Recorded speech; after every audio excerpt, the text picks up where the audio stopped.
अस्सलाम वालेकुम भाइयों। आज की वीडियो में हम काबे के बारे में बात करते हैं। मुसलमानों का दावा ये है कि जो ये काबा है ये इब्राहीम ने बनाया था, और ये कि हमें कुरान हुक्म देता है कि हम वहाँ जाएं और हज करें।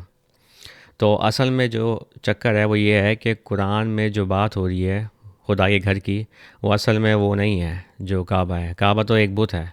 और अगर आप गौर करें मुसलमानों की हरकतों पे, जब वो जाते हैं वहाँ हज पे, वो जो 7 चक्कर काटते हैं इस चीज़ के, फिर उसके सामने सजदे करते हैं और दुआएं करते हैं, मिन्नतें मांगते हैं, तो ये तो सरासर बुत परस्ती है जिसकी कुरान बार बार मना करता है इससे। क्योंकि असल में जो बात हो रही है खुदाए घर की कुरान में, वो ये हो रही है कि वो एक जगह है जहाँ आप जाके हाज़िर दें। और वो असल में जगह जो है वो बैतुल मुक़द्दस है, यानी जेरूसलम में जो जगह है उसकी बात हो रही है। लेकिन क्योंकि अरबियों ने अपने मज़हब को छोड़ा नहीं कभी भी, मोहम्मद के आने के बाद भी वो अपने कामों पे लगे रहे, तो फिर उन्होंने कुरान के अंदर जाके उन लफ्ज़ों को मरोड़ा जिनमें बात हो रही है बैतुल्लाह की, घर के खुदाए घर की, और उनको यूज़ किया ताकि वो जस्टिफ़ाई करें जो कुछ वो कर रहे हैं वो सही है। और आज के मुसलमान भी उन्हीं के नक्श कदम पर चल रहे हैं। वो कुरान को पढ़ते नहीं हैं समझने के लिए, वो अपनी बातें उसमें ठूसते हैं। तो मैं चाह रहा था कि मैं कुरान में जाके कुछ आयत आपको दिखाऊं जहाँ खुदाए घर की बात हो रही है, और आप देख लेंगे कि ये बात ये नहीं हो रही है कि आप जो है किसी बुत के सामने जाएं और वहाँ गिड़गिड़ाएं, या आप 7 चक्कर काटें उसके सामने या सजदे करें। बात कुछ और हो रही है। और इस तरह का बहतान लगाना, झूठ कहना इब्राहीम के बारे में कि इब्राहीम जो है वो इस तरह की जगह को कभी बनाते और लोगों को कहते कि यहाँ आके जो है वो बुत परस्ती करो, ये तो है ही सरासर गलत बात। और इसका जवाब इनको देना होगा जो ये बातें करते हैं। तो हम शुरू करते हैं इस सूरह अल बकरा में आयत 125 पे ये बात शुरू होती है, और अब गौर करें कि ये बात हो क्या रही है खुदाए घर के बारे में। और जब हमने बनाया घर आदमियों के लिए जमा होने की जगह और महफूज जगह, और इब्राहीम के मकाम से सलात की जगह लो, और हमने अहद किया इब्राहीम और इस्माइल से, मेरे घर को साफ़ करो इर्द गिर्द जाने वालों के लिए, और ठहरने वाले और सर नीचा करने वाले और झुकने वाले। तो यहाँ बात हो रही है स्ट्रेट फॉरवर्ड के इब्राहिम को हुक्म दिया कि तुम के साथ अहद दिया कि मेरे घर को साफ़ करो, यानी इसको बुत परस्ती से पाक करो, और इर्द गिर्द जाने वालों के लिए। अब ये लफ्ज़ जो है ताइफीन, जो जिसको तवाफ़ बना दिया है, चक्कर काटना, ये ताइफीन लफ्ज़ इसका मतलब ये नहीं है। इसका मतलब ये है कि जो लोग आते हैं या जो लोग एक जगह की ज़ियारत करते हैं, ये लफ्ज़ के मानी है। तो ये है कि वहाँ के जो लोग वहाँ आएँ उनके लिए तुम उसको साफ़ करो, और जो वहाँ ठहरें यानी कुछ अरसे वहाँ मकाम करें, और सर नीचा करने वालों के लिए और झुकने वालों के लिए। अब फिर से ये रुका सजूद जो है ना, रकू मतलब होता है सर नीचा करना। इसका मतलब कोई एक्शन नहीं है, रिचुअल जिस तरह के मुसलमान बना रहे हैं। और सजूद का लफ्ज़ जो है उसका मतलब होता है झुकना, झुकना यानी तकब्बुर नहीं करना। अगर आप नोटिस करें तो ये लफ्ज़ सजद, जिसको ये कहते हैं कि ज़मीन पे पेशानी रगड़ना, ये असल में एक चीज़ है जो बुत परस्त करते हैं। अगर आप हिंदुओं का भी देखें, वो जब अपने टेंपल पे जाते हैं तो वो भी जो है वो अपना सर अपनी पेशानी जो है वो ज़मीन पर रगड़ते हैं। तो ये तो बुत परस्तों के काम है, तो आपको तो ये चीज़ें करनी है ही नहीं। तो खैर आगे पढ़ते हैं। और जब इब्राहीम ने कहा, मेरे रब इस शहर को अमन वाली जगह बनाइए और इसमें रहने वालों को फलों में से दें, उनमें से जिसने खुदा और आखिरी दिन पर यकीन किया। उसने कहा, और जो इनकार करेगा तो उसको मैं थोड़ा सा मज़ा दूंगा, फिर मैं उसको धकेलूँगा आग की सज़ा की तरफ, और बुरी है वापसी।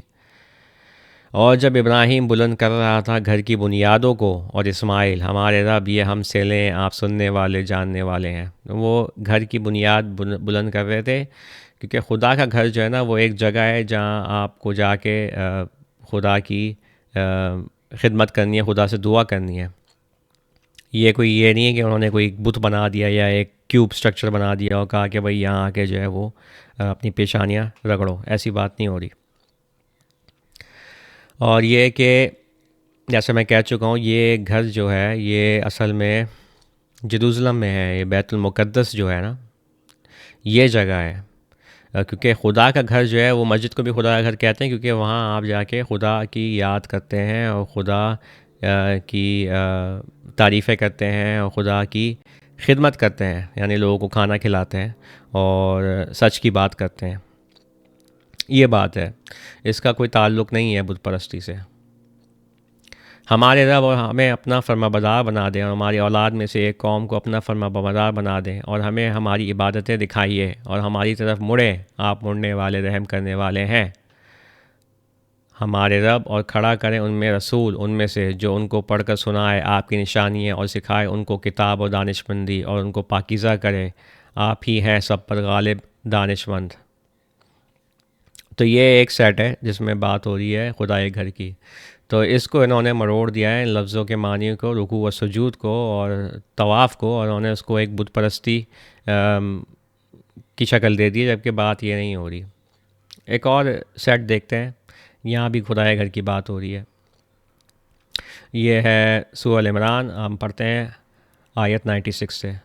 पहला घर जो आदमियों के लिए रखा गया वो बक्का में, बरकत वाला रहनुमाई जहानों के लिए। ठीक है, बक्का लफ्ज़ है, बक्का, मक्का नहीं है। मुसलमान कहते हैं कि ये पुराना नाम था मक्के का, लेकिन कुरान में ऐसी कोई बात नहीं है। कुरान में लफ्ज़ मक्का भी इस्तेमाल हुआ है, लेकिन कुरान में लफ्ज़ बक्का भी इस्तेमाल हुआ है। ये दो अलग लफ्ज़ हैं। तो पहला घर जो आदमियों के लिए रखा गया था वो बक्का में, बरकत वाला रहनुमाई जहानों के लिए। ठीक है, ये वही जगह है जेरूसलम में जो है बैतुल मुक़द्दस, जो कि अभी आप जाके देख सकते हैं वो जगह, वहाँ निशान मौजूद है, निशानियाँ मौजूद हैं। पढ़ते हैं आगे। उसमें खुली निशानियाँ, इब्राहीम का मकाम, और जो कोई इसमें दाखिल होता वो महफूज होता, और खुदा के लिए आदमियों पर घर का हज, जो कोई इस तक का रास्ता निकाल सकता, और जिस कोई ने इनकार किया तो खुदा को जहान्नम की ज़रूरत नहीं। तो खुदा के लिए आदमियों पर कि वो घर का हज करें, यानी कि वहाँ वो जाएं, पिलग्रिमेज इसको कहते हैं इंग्लिश में। और इसका मतलब ये नहीं है कि आप जो है कोई जगह पर जाके जो है उसके साथ चक्कर काटें और आप जो है फिर कंकड़ियाँ मारें शैतान को, और फिर आप किसी पहाड़ पे चढ़ जाएं, और ये सारी जो चीज़ें जो मुसलमान करते हैं, या जो आप जो मुसलमान करते हैं वो सफ़ा मरवा पे वो जो दो पत्थर हैं जो जहाँ कि जिसके गिर्द गिर्द घूमते हैं, ये तो है बुत परस्ती है, साफ साफ मना किया है इन चीज़ों से। खुली निशानियाँ, इब्राहिम का मकाम। क्या इब्राहिम का मकाम? बैतुल मुक़द्दस में जेरूसलम में जो एक जगह है उसको कहते हैं कि वहाँ जो है इब्राहीम ने अपने बेटे को खुदा के लिए कुर्बानी के लिए लिटाया। वो जगह जो है ना वो है इब्राहीम का मकाम, क्योंकि वहाँ जो है फिर इब्राहीम को एलिवेट किया गया, वहाँ इब्राहीम को सारी इंसानियत के लिए कायद बनाया गया। बात ये हो रही है। और जो कोई इसमें दाखिल होता वो महफूज होता। देखें फिर से वही बात है कि काबे में तो कोई जा ही नहीं सकता अंदर, और वो इतने लोगों को फिट ही नहीं कर सकता। लेकिन जो बैतुल मुक़द्दस का जो जगह है, जो खुदा का घर है, वहाँ बहुत से लोग जा सकते हैं अंदर। वो खुदा का घर है तो वो महफूज है, क्योंकि हर मस्जिद में आप जब जाएंगे तो फिर वहाँ महफूज होना चाहिए आपको। वहाँ कोई डर नहीं होना चाहिए दूसरे आदमियों से कि वो आपको नुकसान पहुँचा सके।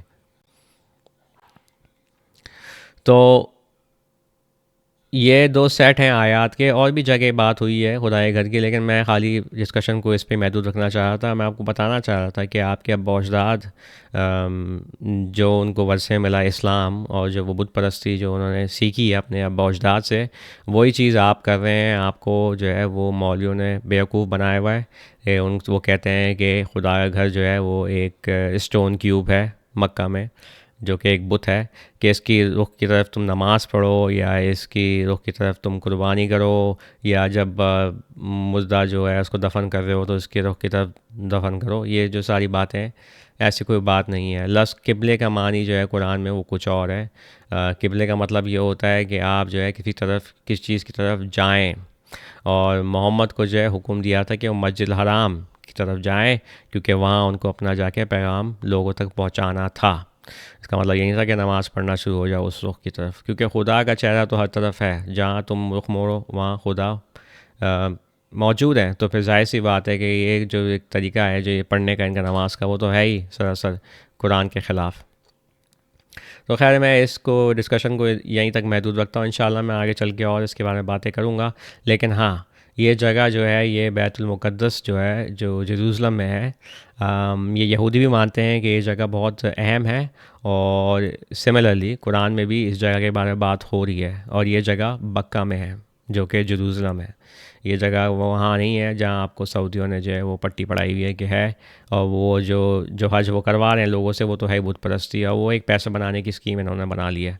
तो जिस बंदे को देखना है वो देख सकता है, जो उसकी आंखें बंद हैं उसकी आंखें बंद हैं। मेरा काम ये नहीं है कि मैं आपको हिदायत दूं या मैं आपको सीधी राह पर चलाऊं, ये तो खुदा का काम है। लेकिन हाँ, खुदा की आयत को खोल कर बयान करना ये काम है किताब वालों का, मोमिनीन का, जो कि मैं कर रहा हूँ। और आप जो है वो इसको सिंसियरली बात को समझने की कोशिश करें, और आप जो है ये जो हज कर रहे हैं आप जाके यूट्यूब पे इसकी वीडियोस वगैरह देखें गौर से कि ये हो क्या रही है चीज़, और कि ये तो सरासर बुत परस्ती है जो कि साफ़ साफ़ मना है।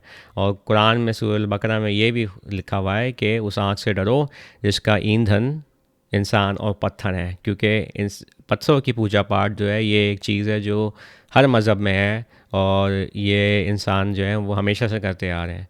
तो इसलिए इन चीज़ों से दूर रहो, इसी में बेहतरी है। चलें, आज के लिए इतना ही काफ़ी। इंशाल्लाह मुलाकात होती है नेक्स्ट वीडियो में। अस्सलाम वालेकुम।